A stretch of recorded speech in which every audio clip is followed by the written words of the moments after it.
벌써 올해 마지막 주일입니다.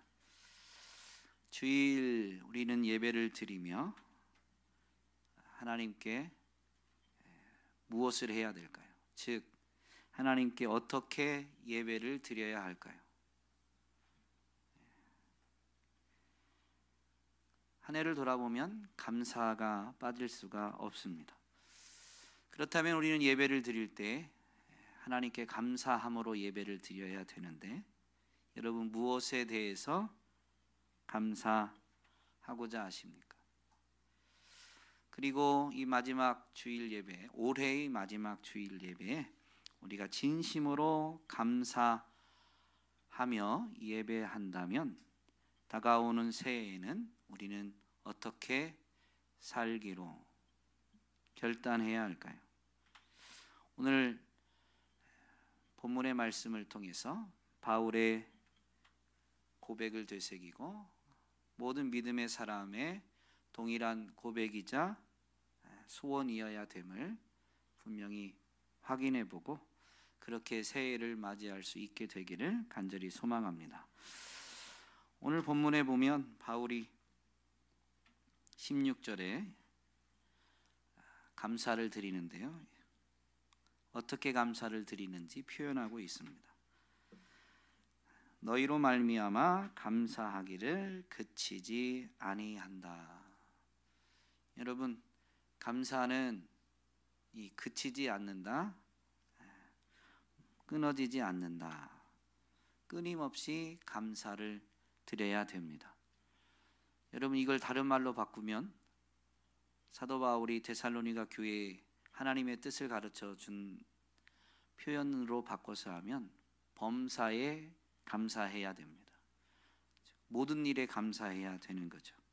그러면 그 모든 일이 어떻길래 우리는 모든 일에 끊임없이 감사해야 될까요? 물론 바울은 감사를 올려드리면서 교회로 인해서 감사한다라고 하지만 더 본질적인 부분은 15절에 있습니다.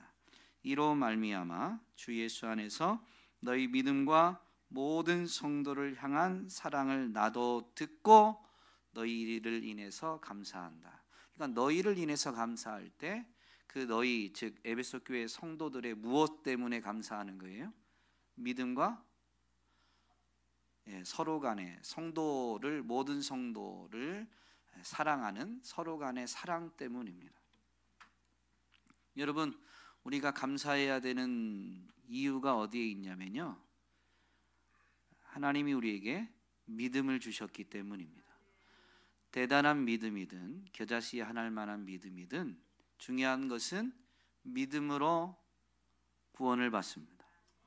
믿음의 크기, 어떤 표현으로 믿음을 묘사할까요? 믿음의 강도, 어떻든 주님은 분명히 말씀하셨죠. 겨자씨 하나일 만한 믿음만 있어도 믿음으로 인해서 역사가 이루어짐을 분명히 가르쳐 주셨습니다. 그러므로 우리는 하나님이 우리에게 믿음을 주신 것에 대해서 감사할 수 있어야 합니다. 또한 하나님을 믿는 믿음이 생기면 그 사람은 하나님의 사랑을 깨닫게 되죠. 그로 인해서 어떤 사람이 되느냐? 나밖에 모르던 사람이 다른 사람을 사랑할 수 있게 됩니다. 우리가 예수님과 똑같이 목숨까지 내어주면서 누군가를, 심지어 원수를 사랑하지는 못한다 할지라도 정말로 우리가 예수 그리스도를 믿는 믿음, 그분이 나를 위해서 행하신 일을 정말로 믿는다면 우리가 그분처럼 행하고자 하는 소원이 분명히 싹트게 되고, 그분처럼은 못해도 그분을 닮고자 해서 내게 있는 것을 나도 내어주면서 사랑을 행하기를 결단하고 한 걸음 한 걸음 그렇게 누군가를 사랑하는 삶을 살아낼 수가 있는 것이죠. 에베소 교회 성도들이 그러했습니다. 그들의 믿음, 그들의 사랑, 그것을 들었기 때문에 사실은 그들의 행위로 확인이 된 거지, 이 믿음과 그리고 사랑은 하나님이 그들에게 주신 선물입니다. 여러분, 믿음과 또 우리가 누군가를 사랑할 수 있는 건 하나님이 주신 선물입니다. 15절은 이로 말미암아라고 이렇게 시작하는데요, 감사의 원동력인 근거인 믿음과 사랑도 이로 말미암아, 에베소 교회 성도들이 이로 말미암아 믿음을 가지게 됐고, 에베소 교회 성도들이 이로 말미암아 모든 성도를 서로 사랑할 수 있게 된 겁니다. 이 이로 말미암아는 앞부분을 요약하는 겁니다. 그래서 세번역은 그러므로라고 이렇게 번역하고 있는데요, 이 앞부분은 즉 1절부터 14절까지를 보면 1절과 2절은 사도 바울이 에베소 교회에 편지하면서 건넨 인사말이고요, 이 1로 말미암아에 정말로 해당되는 것은 3절부터 14절이라고 할 수 있습니다. 근데 이 3절부터 14절까지의 내용을 한 절로 요약하라고 하면 3절입니다. 찬송하리로다 하나님 곧 우리 주 예수 그리스도의 아버지께서 그리스도 안에서 하늘에 속한 모든 신령한 복을 우리에게 주셨다. 여러분, 믿음도 하나님이 주신 복입니다. 사랑할 수 있는 것도 하나님이 주신 모든 신령한 복에 포함돼요. 여러분, 물질이 우리 삶을 풍요롭게 하는 것 같지만 사실 물질보다 우리 삶을 훨씬 더 풍요롭게 하는 것은 모든 관계 안에서 서로 사랑할 때입니다. 이게 신령한 복이에요. 하나님께서는 온갖 하늘에 속한 신령한 복을 우리에게 주셨는데 4절을 보면 곧이라고 시작하죠. 이 모든 신령한 복이 무엇인지를 바울이 에베소 교회에 설명하고 있는 겁니다. 그것을 두 단어로 요약하면 4절에 있는 우리를 택하사, 이 택하심입니다. 하나님은 온 우주 만물 가운데에서 우리를 택하셨습니다. 그것은 여러 것 중에 하나를 딱 하는 게 아니라 우리를 콕 집어서 들어 올리시는 택하심입니다. 근데 이 일을 언제 하셨냐면요, 창세 전에.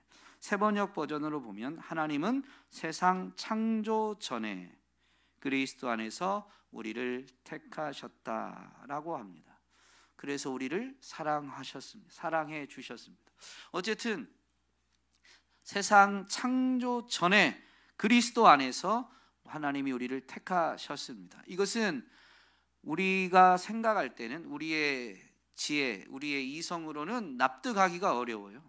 왜냐하면 그리스도는 2000년 전에 사람의 몸으로 이 땅에 오신 분을 가리키거든요. 그런데 요한복음은 그 그리스도가 육신을 입기 전에도 존재하신 본래 말씀이신 하나님이시다라고 1장에서 분명히 우리에게 가르쳐 줍니다. 그래서 그분이 육신으로 이 땅에 오시기 전에 존재하셨던 그것은 우리가 이해할 수도 없고 확인할 수도 없지만 분명히 그분은 존재하셨습니다. 그래서 창조 전에 그리스도 안에서 그분이 우리를 택하셨다라는 것은 머리로는 이해되지 않지만 분명한 진리이죠. 우리는 이걸 뭐라고 하냐면 신비라고 합니다. 이것은 믿음으로만 깨달아져요. 그래서 이 신비가 깨달아지면, 여러분 신비로운 게 깨달아질 때 여러분 반응이 어때요? 그렇죠. 우와.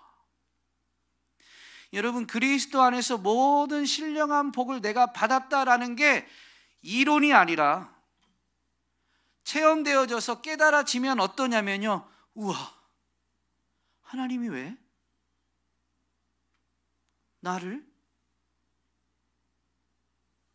그러면서 여전히 신비해요. 그런데 그 대상이 나라는 거예요. 그냥 그래서 이건 표현을 할 수는 없지만 그냥 이렇게 되는 거예요. 우와. 한번 따라해 보실래요? 우와. 옆 사람 보고도 이렇게 한번 해보세요. 우와. 말이 필요 없습니다. 여기다 말을 덧붙이면 우와, 하나님이 나를 이렇게 사랑하신대.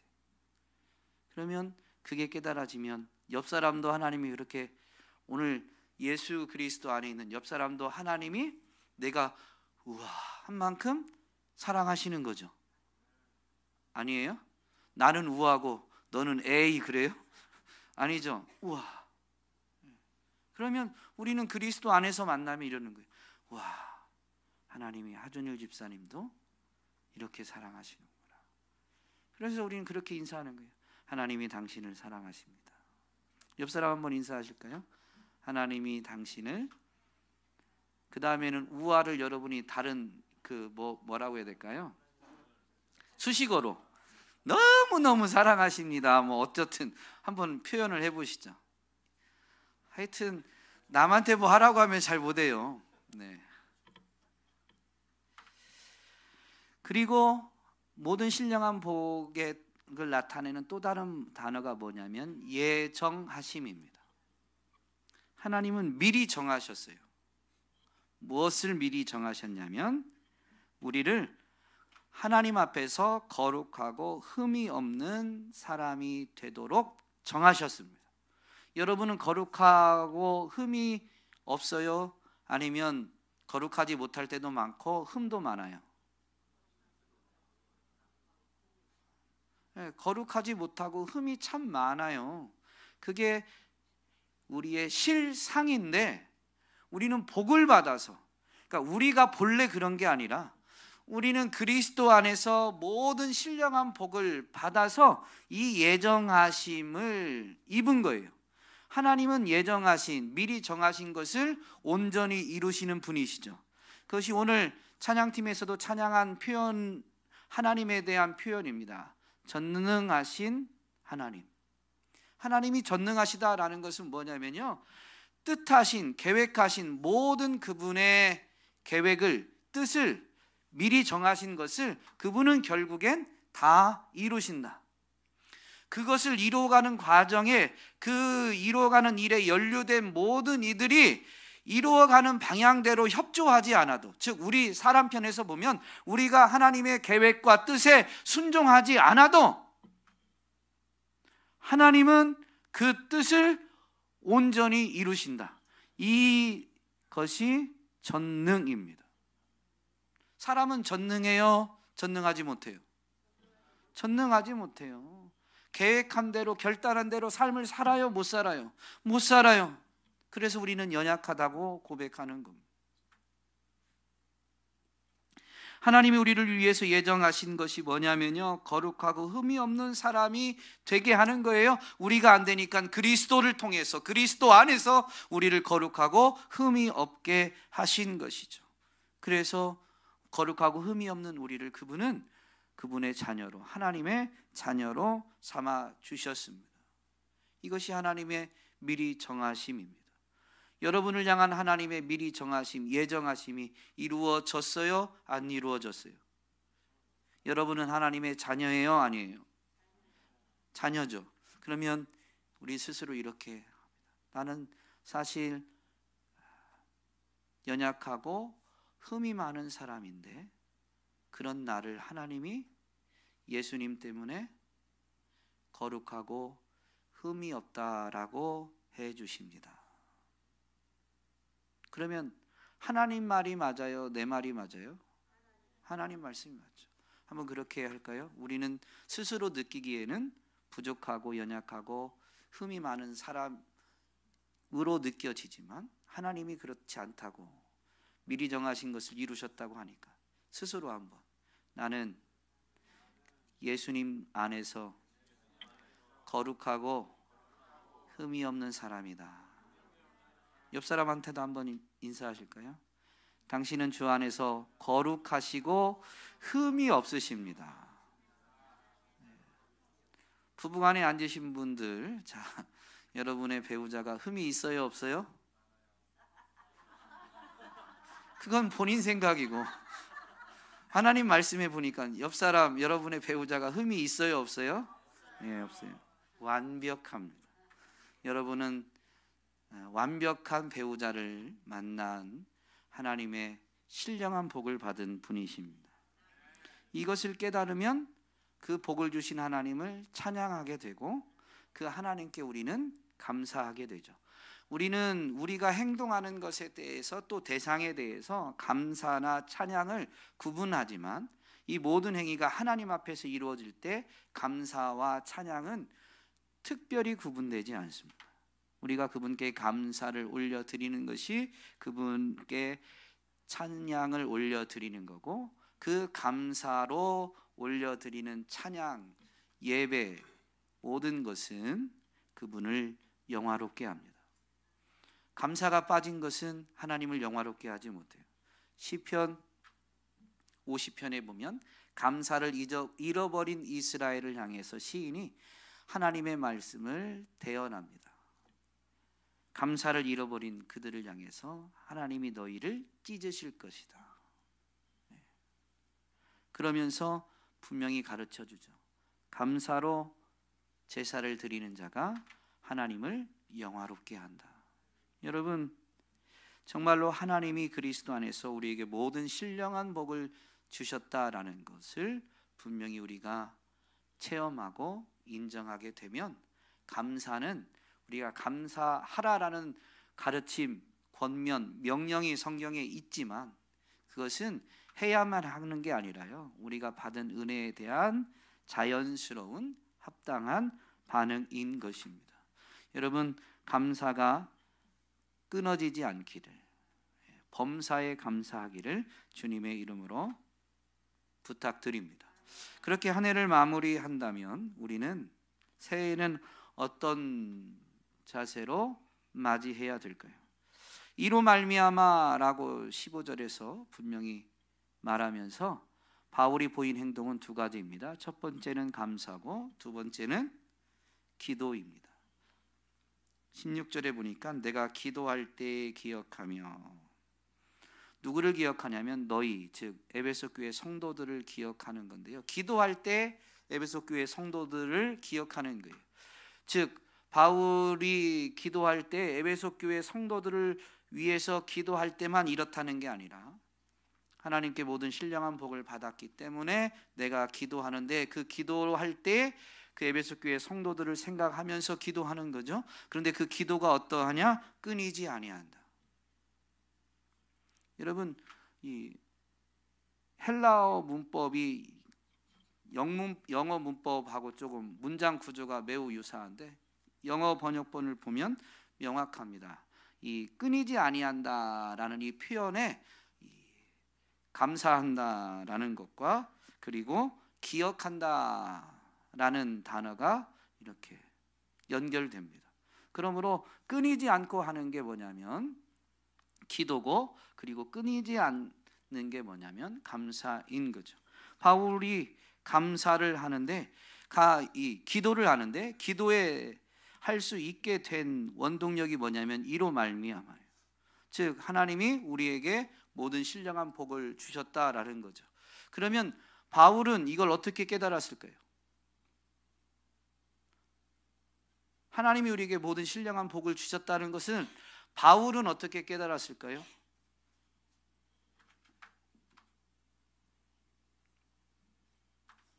바울이랑 여러분이랑 같아요, 달라요? 같은 사람입니다. 바울도 하나님이 알려주셔서 깨닫게 되고, 오늘 저와 여러분도 하나님이 알려주셔서 깨닫게 됩니다. 누구를 통해서 알려주셔요? 그리스도를 통해서, 그리고 성령을 통해서. 1장 8절 9절에 보니까 이는 그가 모든 지혜와 총명을 우리에게 넘치게 하사 그 뜻의 비밀을 우리에게 알리신 것이다. 하나님이 뜻을 알리시는 것은 하나님이 행하시는 방법인데요, 근데 그것을 우리 인생에 하나님이 알리시는 것을 다 깨닫느냐? 사람의 지혜로는 못 깨달아요. 그래서 우리가 깨닫도록 하나님은 자신의 뜻을 계시하시면서 지혜와 총명을 넘치게 해 주십니다. 이것이 이제 바울의 기도로 보면 지혜와 계시의 영을 너희에게 주사라고 기도하게 되죠. 자신이 하나님이 지혜와 계시의 영을 통해서 지혜와 총명을 주심으로 하나님의 뜻, 이 신비를 깨달아 알게 됐어요. 그래서 기도할 수 있게 된 겁니다. 자신을 위해서도 교회를 위해서도. 다윗이 성전 건축할 마음을 가지게 되었는데 그 마음이 너무 귀했죠. 다윗은 피를 많이 흘렸기 때문에 성전을 건축하지 못하게 하십니다, 하나님이. 그런데 그 마음 품은 것이 너무 귀하고 아름다워서 성전을 건축하는 것을 금지하시면서도 다윗에게 언약을 주시는데 다윗의 왕조를 영원히 견고하게 하시겠다. 그러면서 그의 아들이 성전을 건축하고 그의 아들들이 하나님의 말씀을 지켜 행하면 하나님이 그들을 번성하게 하고 강하게 하시겠다라는 약속을 주십니다. 여러분, 그러자 다윗이 기도를 하게 돼요.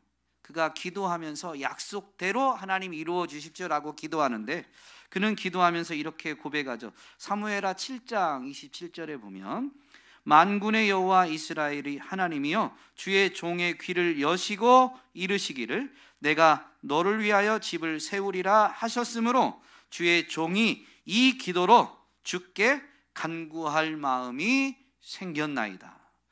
여러분, 간구하는 마음, 기도하는 마음은 언제 생겨요? 하나님이 귀를 열어주셔서 하나님의 뜻을, 나를 향하신 하나님의 뜻을 가르쳐 주시면 하나님의 뜻이 내 삶에 그대로 이루어지기를 간구할 마음이 생기는 겁니다. 여러분, 그 하나님의 뜻은 성령님을 통해서 지혜와 총명, 지혜와 계시의 영을 통해서 깨달아지게 됩니다. 하나님이 깨닫게 해주시지만 그 계시, 오늘날은 구약시대나 예수님이 초림하셨던, 처음에 성육신 하셨던 그때가 아니죠. 이미 계시가 완성되어졌습니다. 그래서 계시가 묶여져서 기록된 말씀으로 오늘 저와 여러분에게 주어집니다. 근데 이 기록된 말씀, 계시가 정말로 깨달아지는 건 계시 자체가 깨달아지는 게 아니에요. 이 말씀을 깨닫게 되는 건 지혜와 계시의 영, 지혜와 총명으로 역사하는 성령의 역사를 통해서입니다. 그래서 계시록에 가면 소아시아 7교회에 보내는 편지에서 교회에게 공통적으로 선포되어지는, 울려 퍼지는 말씀이 있는데 성령이 교회들에게 하시는 말씀을 들을지어다 라는 겁니다. 말씀이 기록되어져서 전해졌으니까 깨닫는 게 아니에요. 그것을 성령님이 깨닫게 해주시는 거죠. 여러분, 이때 잊지 말아야 될 게 있어요. 말씀은 성령님이 깨닫게 해주시지만 그 말씀을 읽는 건 누가 읽어야 돼요? 편지가 보내졌을 때 그 편지를 읽고 듣는 것은 그 성도들이 해야 되는 거예요. 그것을 읽었다고 해서, 들었다고 해서 성령이 깨닫게 해주시는 그것을 경험하는 건 아닙니다. 여러분, 성경을 읽을 때마다 여기 이 말씀에 담긴 하나님의 뜻이 깨달아집니까? 나를 향하신 하나님의 뜻이, 하나님의 마음이 깨달아집니까? 그러면 여러분이 묵상하셔야 됩니다. 매번 그러지 않아요. 여러분, 한두 번 했다고, 한두 번 성경 읽었는데 뭔 말인지 모르겠는데 안 깨달아지네, 그러면 성령의 감동, 성령의 깨닫게 하시는 은혜를 절대 경험할 수가 없어요.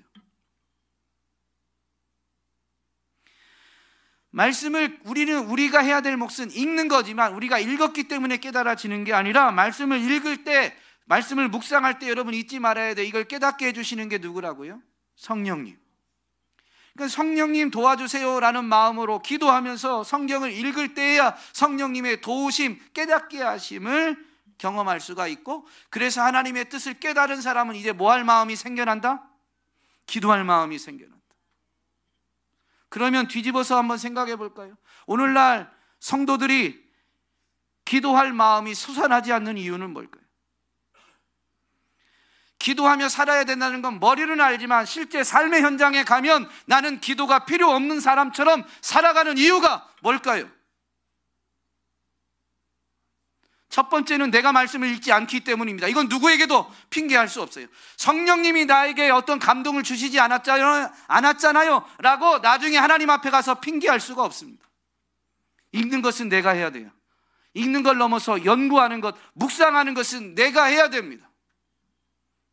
그런데 그걸 할 때 성령님, 제가 제 지혜로, 제 노력으로, 제 열심으로 말씀을 깨달을 수 없으니 도와주십시오. 바쁘고 분주한 세상 가운데에서 제가 하루에 5분, 10분을 구별하면서 말씀을 읽습니다. 깨닫게 해주세요. 성령님이 하시면 5분 안에도 하나님의 뜻을 알게 해주실 수 있잖아요. 제게 맡겨진 일이, 제게 주어진 일상이 너무 바빠서 제가 몇 시간씩은 따로 시간을 구별하고 말씀을 못 읽지만, 성령님, 이 시간에라도 저로 하여금 하나님의 뜻을 깨닫게 해주세요. 그렇게 기도하면서 매일 성경을 읽는다면 반드시 그 말씀을 읽는 중에 하나님의 뜻을 깨닫게 되는 성령의 감동을 받게 되어 있습니다. 문제는 우리가 일찍 포기하는 게 문제지 성령님이 역사하시지 않는 게 아닙니다. 말씀이 깨달아지지 않으니까, 나를 향하신 하나님의 뜻을 분별하지 못하고 하나님의 뜻이 깨달아지지 않으니까 경험대로, 세상의 원리대로 그냥 삶을 사는 거예요. 기도 없이도 삶을 살 수 있다고 생각하는 거죠. 여러분, 기도가 필요 없는 사람은 단 한 명도 없습니다만은 인생이 생각할 때 나는 기도 없이도 살 수 있다, 나는 기도가 필요 없는 사람이다 생각하니까 기도하지 않는 겁니다. 말씀드린 대로 기도가 필요 없는 사람은 한 명도 없습니다. 성령님의 도우심이 있어야 말씀이 깨달아지고, 말씀이 깨달아져야 하나님의 뜻을 이루는 삶을 살고자 결단하게 되고, 내 힘으로 이 뜻을 온전히 이룰 수 없으니 저는 그저 한 걸음 한 걸음 순종할 뿐입니다. 성령님 도와주시고, 하나님, 이 제가 한 걸음 한 걸음 삶의 한 절 한 절 순종하지만 이런 삶을 통해서 하나님이 하나님의 뜻을 제 삶 가운데에서 이루어 주십시오. 그때 이게 제 노력의 결과가 아니라 하나님이 하신 일이라고 제가 간증하게 해 주십시오. 그렇게 기도하는 거예요. 그런 기도를 어떻게 하냐? 끊임없이, 쉬지 말고. 이 끊임없이, 쉬지 말고라는 것은 자기가 기도하기로 결단한 시간을 쉬지 않는 거예요. NIV 버전에 보면 이 끊임없이라는 이 부분이 어떻게 번역되어져 있냐면 I have not stopped. 내가 작정한 그것을 멈추지 않는 거예요. 5분을 작정했으면 5분 버티는 거죠. 여러분이 5분밖에 기도할 수 없을 만큼 바쁘게 산다면 그 5분 하나님이 받으십니다. 5분을 건너뛰지 않으면, 5분을 기도하는 것을 중단하지 않으면 여러분, 성령님이 여러분 가운데 역사하십니다. 문제는 우리가 5분을 작정하는데 그 5분을 작정하는 이유가, 여러분, 기도는 영적인 중노동입니다. 저절로 되지 않아요. 기도가 무릎 꿇었다고 해서 기도가 되는 게 아니에요. 몸부림쳐야 됩니다. 5분을 버티는 것도 몸부림쳐야 되고, 그 5분 동안 하나님을 생각하는 것, 이 생각이 너무 잡다하게 흔들리니까 하나님 앞에 생각을 집중하기 위해서 주님을 3번 부르든 10번을 부르든 100번을 부르든 소리를 내는 거예요. 소리를 내야 기도가 아니라 우리가 주님을 그 시간 안에, 작정한 시간 안에 주님만 말하고 주님만 생각하고, 그래서 주님이 내게 주시는 뜻이 무엇인지 주님의 음성을 듣고자 그분께 마음을 모으기 위해서 몸부림치는 게 목소리로도 나오고 무릎 꿇는 것도 나오고 가슴을 치는 것도 나오고, 안 되니까 여러분, 기도가 안 되면 어떤 줄 아세요? 기도 없이는 살아갈 수 없다는 걸 아는데 기도하려고 무릎을 꿇는데 기도가 안 돼요. 여러분, 그러면 어떨 것 같아요? 저는 그런 경험도 여러분에게 있기를 주님의 이름으로 축복합니다. 제 유학 중에 가족과 가기 전에 혼자 6개월을 갔는데, 유학을 제가 원한 건 아니에요. 등 떠밀려 갔습니다. 물론 제가 선택했지만 그냥 환경과 상황을 하나님이 몰아서 등 떠밀려 갔어요. 영어를 전혀 못하는데 가니까 정말로 난감합니다. 그래서 하나님 도우심을 구할 수밖에 없는데 뭘 기도해야 될지도 모르겠어요. 하나님, 영어 좀 되게 해주세요 그랬는데 그 한마디 하면 기도할 게 없어요. 그런데 여기서 내가 어떻게 해야 될 줄 모르니까 하나님이 도와주시면 안 되는데, 근데 기도는 한마디 하면 끝나거든요. 시간 내내 버티다 보면 어떻게 하냐면요, 막 숨이 막혀요. 숨이 안 쉬어져서 죽을 것 같아요. 그러니 괴로우니까 하나님 앞에 기도를 작정했는데 새벽에 1시간씩 기도하겠다. 숨이 막히니까 가슴이 무릎팍에 닿고 무릎 꿇었는데 바닥에 닿습니다. 그리고 가슴을 찢는데 가슴을 치는 것도 한계가 있으니까 머리를 바닥에 들이받습니다. 왜요? 살아야 되겠는데, 숨을 쉬어야 되겠는데 숨이 안 쉬어져요. 이거는 폐로 쓰는 숨이 아니에요. 그렇게 1시간씩 버티다 보니까 참 하나님 해도 너무하시지. 한 달 넘어가니까 기도가 나와요. 한 달 넘어가요. 그 전까지는 한 달 동안 1시간씩 새벽에 버티는데 머리를 들이받는 거, 가슴을 치는 거, 나중에 여기가 시퍼렇게는 아닌데 한 1, 2주 지났는데 거리를 걷다가 자꾸 가슴이 아픈 거예요. 내가 운동을 과하게 한 것도 없고 보니까 기도하다가 쳐서 아픈 거예요. 근데 그건 몸부림이에요. 몸부림. 기도하지 않으면 안 되니까. 그러면 저는 분명히 경험했습니다. 반드시 성령님이 도와주십니다. 반드시 도와주십니다. 그렇게 하면서 기도해야 되는 게 뭐냐면요, 오늘 우리가 읽은 바울의 기도라는 부분입니다. 우리 주 예수 그리스도의 하나님 영광의 아버지께서 지혜와 계시의 영을 너희에게 주사 하나님을 알게 하시고 그의 부르심의 소망이 무엇이며 그의 영광의 기업의 풍성함이 무엇이며 그의 힘의 위력으로 역사하사 믿는 우리에게 베푸신 능력의 지극히 크심이 어떠한가를 너희가 알기를 구하노라.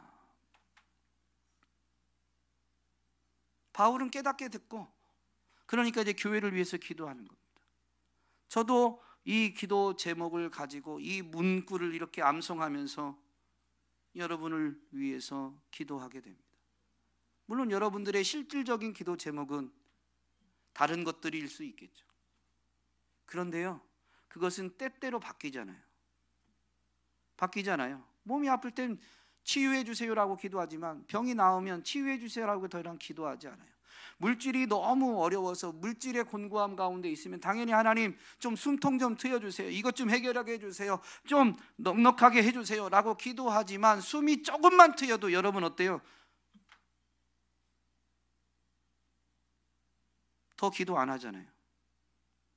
마음의 욕심은 이만큼 부자가 되는 거여도 사실 우리는 숨만 쉬어지면 기도 안 합니다. 그런데 정말 잊지 말아야 될 거 있어요. 우리에게 가장 중요한 것은 하나님이 모든 신령한 복을 주신다는 거예요. 우리에겐 신령한 복이 필요하지만 사실은 하나님이 이걸 주신다라는 게 진짜 중요한 거예요. 그래서 바울은 첫 번째로 지혜와 계시의 영을 너희에게 주사 하나님을 알게 하시고, 여러분 복은 그분으로부터 오는 거예요. 그분이 주신 복에 안주하는 순간, 그래서 그분을 잊어버리게 되면 복이 아닌 게 됩니다. 그래서 사도 바울은 에베소 교회를 위해서는 이렇게 기도한 그가 빌립보 교회에 편지할 때는 자신의 신앙 고백을 해요. 무엇이든지 내게 유익하던 것을 내가 그리스도를 위하여 다 해로 여길 뿐더러 또한 모든 것을 해로 여김은 내 주 그리스도 예수를 아는 지식이 가장 고상하기 때문이다. 여러분, 예수 그리스도를 통해서 우리는 하나님을 아는데 삼위일체이시니까 예수 그리스도를 아는 것, 하나님을 아는 것이 여러분 가장 고상한 것, 가장 가치 있는 것입니다. 바울이 교회를 위해서 기도할 때 하나님을 알게 해 주시기를, 하나님을 알게 되기를 기도하는 이 기도 제목은 바울의 서신들 중에서 옥중서신에만 있습니다. 의미하는 바가 크죠. 감옥에 갇혔을 때 특별히 하나님을 알게 해주시기를 기도했다라는 것은 바울조차도 그 고난 중에 옥중에 갇혀 있을 때에야 하나님을 아는 것이 얼마나 힘이 되는가라는 것을 그 옥중에서 체험한 거예요. 내가 갇혀 있지만 갇힌 자가 되지 않는 비결이 어디 있느냐? 남들에게 비방을 듣지만 내가 비천한 자가 되지 아니하고 내가 존귀한 자로 살아가게 되는 힘이 어디에 있느냐? 남의 말에 있는 게 아니죠. 하나님께 있는 겁니다. 하나님이 나를 어떻게 보시는가? 하나님이 나를 얼마나 사랑하시는가? 거기에 내 자존감이, 내 삶의 여건이 달라지는 거예요. 그래서 여러분, 하나님을 아는 것이 가장 가치 있는 겁니다.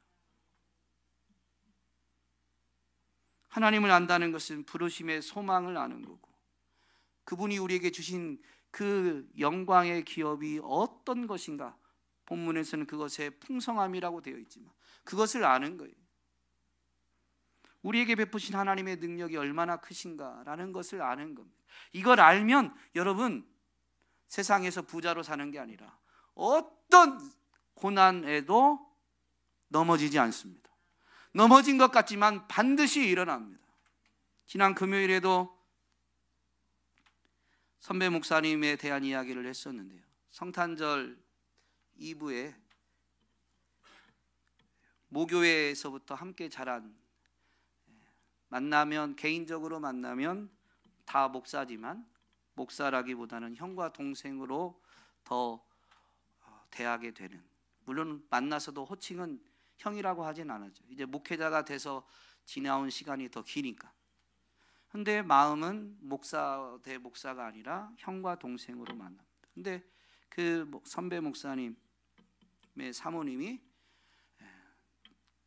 5년여의 항암 투병 끝에 소천하셨어요. 그래서 이제 성탄절도 예배를 드리고 바로 갔습니다. 이제 가서 조문을 하고 이제 인사를 하는데 뭐 말을 할 수가 없어요.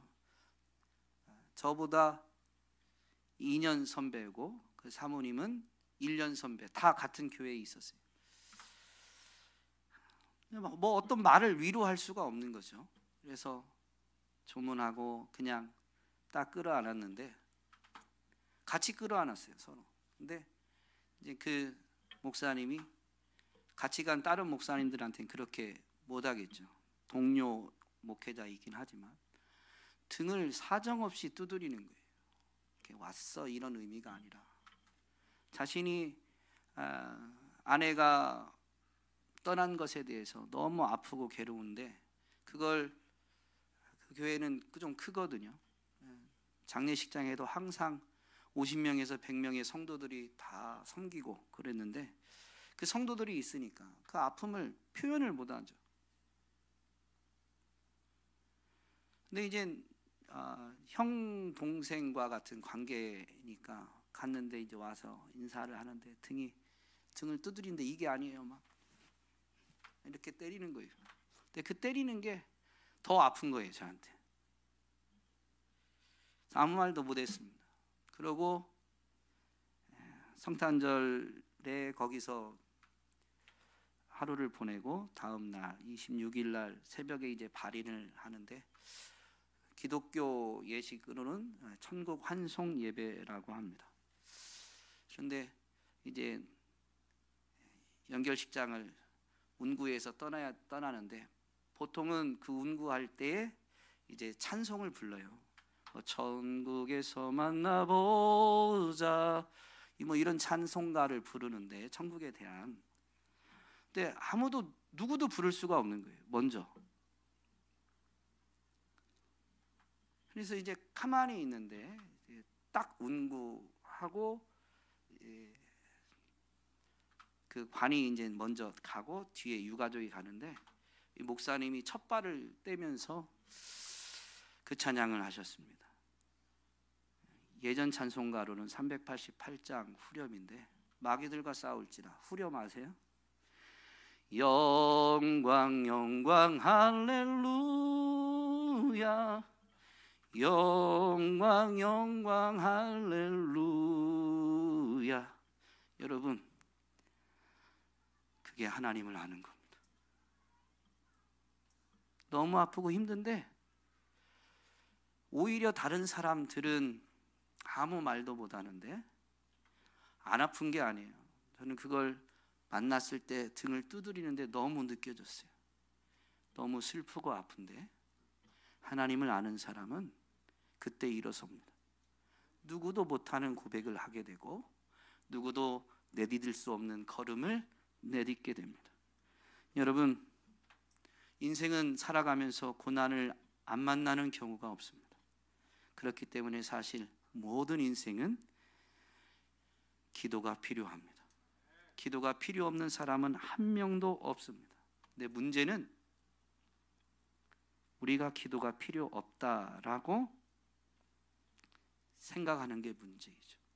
오늘 저와 여러분이 한 해를 돌아보면서 감사를 올려드릴 뿐만 아니라 그 감사의 근거가 하나님이 우리에게 모든 신령한 복을 주셨기 때문임을, 그리고 우리는 여전히 그분이 베푸시는 은혜와 복이 필요함을 인정한다면 신령한 복을 사모하면서 그것을 알고 누리고 그 하나님을 증거하기 위해서 성령님 도와주시기를 쉬지 않고 기도하는, 그래서 새해에는 쉬지 않고 기도하면서 신령한 복의 통로로 쓰임받기를 결단하시는 저와 여러분이 될 수 있기를 주님의 이름으로 부탁드립니다.